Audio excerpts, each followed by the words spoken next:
একেই বোধহয় বলে ঠেলার নাম বাবাজি। হ্যাঁ, আচ্ছা ধরুন তো, অনুব্রত মণ্ডল আর কাজল শেখ এক মঞ্চে বসে আছেন। আর শুধু মঞ্চে বসে আছেন নয়, মানে সেই মঞ্চের উদ্দেশ্য তাদের বক্তৃতা শোনা বা তাদের যে কর্মসূচি সেটা পালন করা। একজন ভাষণ দিচ্ছেন, আরেকজন শুনে হাততালি দিচ্ছেন তার পাশে চেয়ারে বসে। আরেকজন উঠে গেলেন, যখন তিনি বসলেন তিনিও তাই হাততালি দিচ্ছেন। এ বাবা, স্বপ্ন দেখছি নাকি?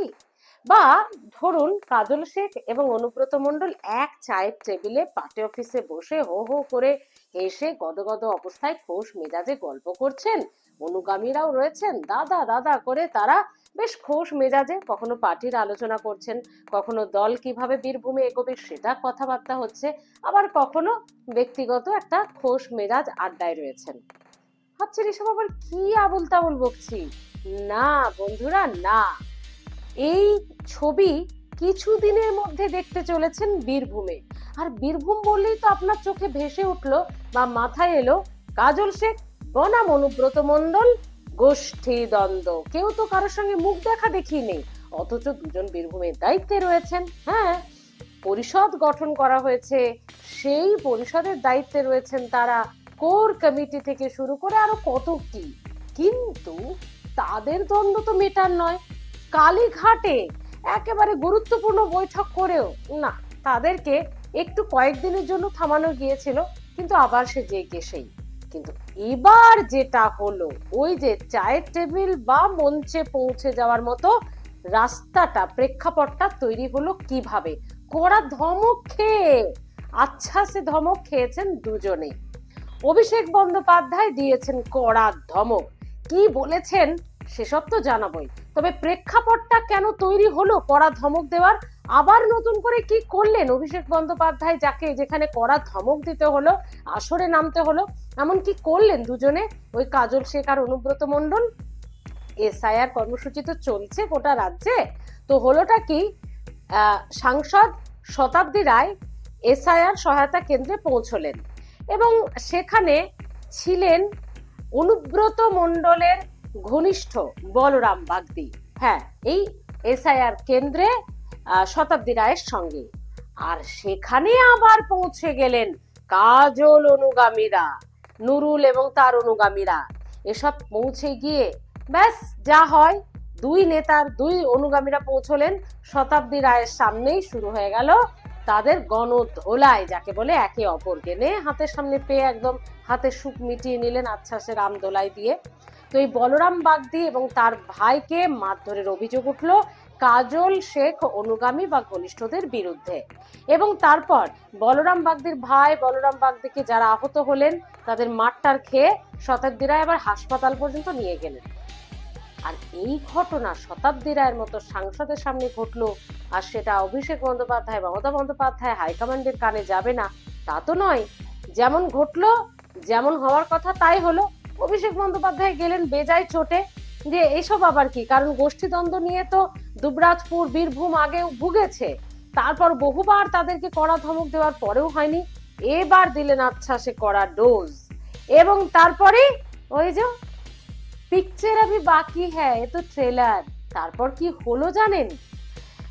যার হাতে মার খেলো বা যাদের এই মারামারি, যাদের এই একেবারে ধোলাই কাণ্ড হলো, জানি এত কিছু, সেই অনুব্রত মণ্ডলের ঘনিষ্ঠ বলরাম বাগদি আর কাজল শেখ এবং কাজল শেখের অনুগামীরা, ও বাবা, দেখা গেল একসঙ্গে তারা খোশ মেজাজে।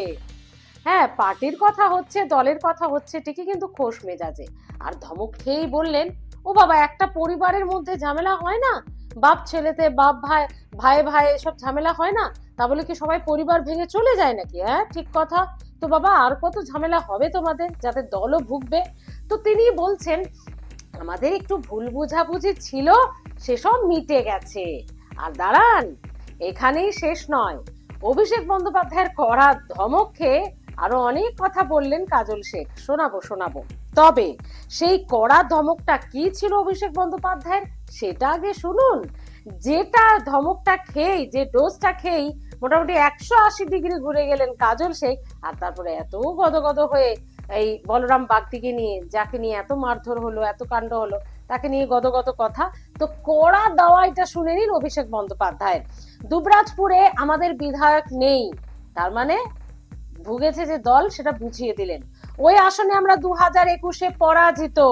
সিউড়ি 2 নম্বর ব্লকের সমস্যা আছে, কিন্তু দুপক্ষকেই বলছি সেই সমস্যা মিটিয়ে নিন, না হলে আমাদেরকে এবার ভাবতে হবে, অন্যরকম কিছু ভাবতে হবে, বাইরে থেকে লোক পাঠাতে হবে। আমরা সেটা চাই না, নিজেরা ঠিক করে নিন। ব্যাস, এই কয়েকটা লাইনেই কাজ হয়ে গেছে, সব পক্ষ লাইনে চলে এসেছে। এবং যেমন এই কথা বলা, কথা মুখ থেকে পড়েনি, সব একসঙ্গে বসে গল্প শুরু করে দিলেন। এবং সেখানে বলরাম বাগদি তিনি পৌঁছে গেলেন, কাজল শেখ তিনিও এলেন, বেশ খোশ মেজাজে তাদেরকে দেখা গেল। এবং ওই যে বলরাম বাগদি বললেন, বাবা ছেলে ভাই ভাই পরিবারে ঝামেলা, ও তো হয়, আমাদের পরিবারেও হয়, এবং তা বলে কি কেউ কিছু ছেড়ে চলে যায়? শুনুন বলরাম বাগদি কড়া ডোজের পর অভিষেক বন্দ্যোপাধ্যায়ের কড়া ডোজকে ঠিক কি বলছেন। ভুল বুঝাবুঝি সেইভাবে ছিল না। আমি তো বললাম একটা বড় পরিবার, একটু আধটু এদিক ওদিক হতে পারে, সেটা পরিবারের মধ্যে হয়, কিন্তু পরিবার ছেড়ে কেউ যায় না।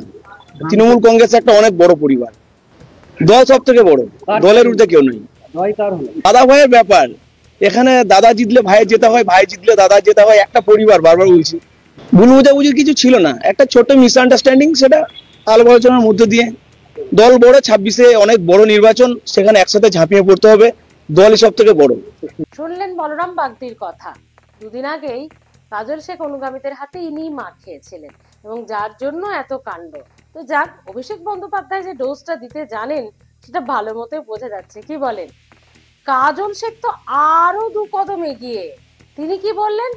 না, অস্থিরতা কেউ যে তৈরি করেছিল সেটাতে দ্বিমত নেই, কেউ না কেউ তো ইন্ধন জুগিয়েছিল, না হলে এই পরিস্থিতি কেন তৈরি হবে? তাই তো এরকম ঘটনা ঘটেছে।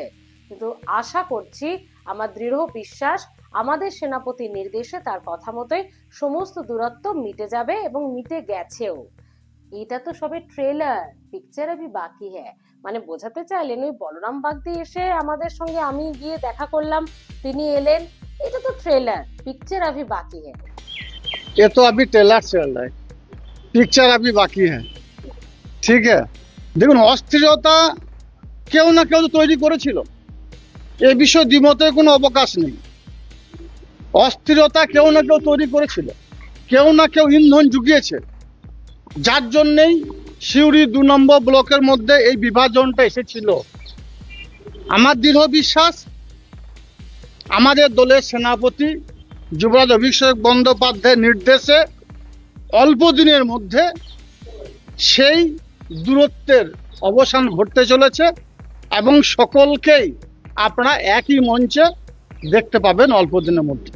ওই যে বলেছিলাম, দেখবেন অনুব্রত মণ্ডল আর কাজল শেখ একই মঞ্চে আহা হা করে ভাষণ দিচ্ছেন, আরেকজন আহা হা করছেন, বা চায়ের টেবিলে দুজন গদগদ হয়ে আলোচনা করছেন।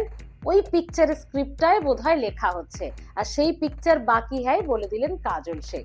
মানে অভিষেক বন্দ্যোপাধ্যায় যে একজন ভালো টিম লিডার, তিনি যে কোন রোগে কোন দাওয়ায় কতটা ডোজ কোন রোগীকে দিতে হবে সেটা বোধহয় ভালো মতোই বোঝেন। কিন্তু প্রশ্ন হচ্ছে, এই দাওয়ায় কি কাজ হবে? বোধহয় হবে। ওই যে বাইরে থেকে লোক পাঠাতে হবে, এটা শুনে নিয়েই বোধহয় দুজনের লাইনে চলে এসেছেন। ভাবছেন দুজনে মারামারি করতে গিয়ে আবার আরেকজন ঢুকে গেলে এর মধ্যে, এ তো মহা মুশকিল। তখন তো সবারই যাবে, মানে অনুব্রত মণ্ডলেরও যাবে, কাজল শেখেরও যাবে। তার থেকে বাবা দুজন এলাকারই মানুষ, দুজন যা করছি এখানেই ঠিকঠাক ভাবে করি, তাহলে অন্তত তৃতীয় ব্যক্তি এসে আর নেপই মারে দই করে দেবে না, তাই না? বোধহয় এই ডোজটাতেই কাজ হয়ে গেছে। আপনারা কি বলেন? কি মনে হয় আপনাদের বন্ধুরা? অবশ্যই জানাবেন যে বীরভূম আরো একবার ভুগবে নাকি গোষ্ঠীদ্বন্দ্বে, বিজেপি তার অ্যাডভান্টেজ নিতে পারবে নাকি অভিষেক বন্দ্যোপাধ্যায়ের যে কড়া ডোজ, সেটা মোটামুটি ডোজ বেড়ে গিয়ে সেই দাওয়ায় রোগ সেরে যাবে এবং দুজন লাইনে চলে আসবেন। যেমন পিকচার আমি বাকি হ্যাঁ বললেন, আমরাও দেখার আশায় আছি সেই পিকচারটা আসলে কি, মঞ্চ নাকি চায়ের টেবিল, কোথায় একসঙ্গে দেখা যাবে বলুন তো? অভিষেক বন্দ্যোপাধ্যায়ের কড়া ডোজের পর অনুব্রত মণ্ডল এবং কাজল শেখকে দেখার অপেক্ষায় থাকলাম। আরেকটা অপেক্ষা আপনাদের কমেন্টের অপেক্ষা, যে 2026-এ বীরভূমে দুবরাজপুরে কি হবে? কড়া ডোজে কাজ হবে নাকি দল আবারও অনুব্রত মণ্ডল এবং কাজল শেখের গোষ্ঠীদ্বন্দ্বে ভুগবে, বিজেপি ফাঁকতালে গলে যাবে? জানাতে ভুলবেন না বন্ধুরা।